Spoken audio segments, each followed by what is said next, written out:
பந்தயத்தில் வெற்றி பெறுகிற அளவுக்கு நம்ம போகும்போது அதை தடுத்து நிறுத்தக்கூடிய எந்த சக்தியா இருந்தாலும் அது பின்னுக்கு தள்ளணுமா? இல்லையா? அதுக்கு என்ன செய்யணும்? சிலர் வந்து பந்தயத்தில் ஓடுறவங்க ஓடிக்கிட்டு இருக்கும்போது எந்த மாத்திரை, ஊக்க மாத்திரையை போட்டு ஓடிப்பாங்க, கண்டுபிடிச்சிருவாங்க. இல்லையா? ஆமே, நேர்மையா ஓடுறவங்களுக்கு அது என்ன செய்யணும்? ஓடி அந்த பரிசு கிடைச்சிடும். ஊக்க மாத்திரையை போட்டு ஓடுவாங்க பாருங்க. சரி, இப்போ ஓடிக்கிட்டே இருக்காங்க.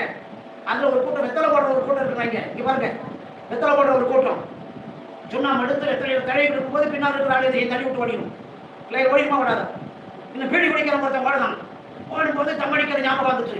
இவன் தீப்பெட்டியை வெட்டி பீடியை வாயில் வச்சு ஓடும்போது பின்னால் இருக்க செய்வான், இவனை தள்ளி விட்டு ஓடிடுவான். அப்போ பந்தய சாலையில ஓடுகிற எல்லாரும் எப்படி எப்படி இருக்கணும்? முதல்ல இச்சை அடைக்கப்பட சொல்லப்பட்டு பாருங்க. பந்தய சாலையில் ஓடுகிற எல்லோரும் ஓடுவார்கள். ஆகிலும் ஒருவனை 24ல ஒருவனை பந்தயத்தை பெறுவான் என்று அறியீர்களா? நீங்கள் பெற்றுக்கொள்ளத்தக்க ஓடுங்கள். நீங்க எப்படி ஓடணும்? எப்படி ஓடணும்? பெற்றுக்கொள்ள நான் நிச்சயம் எனக்கு பந்தயத்தின் பொருள் கிடைக்கும். நான் ஆண்டவரை நம்பி ஓடுகிறேன். என் ஓட்டம் இயேசுவின் நாமத்துல. அல்லேலூயா. ஆமே. அப்ப நம்ம எப்படி ஓடணும்? கூட்டத்தோட கூட்டம் ஓடுவோம். ஓடி ஜெயிச்சா வாங்கிடுவோம், இல்லாட்ட நம்ம பின்னால வந்துடலாம் அப்படின்னு சொல்லி ஓடக்கூடாது.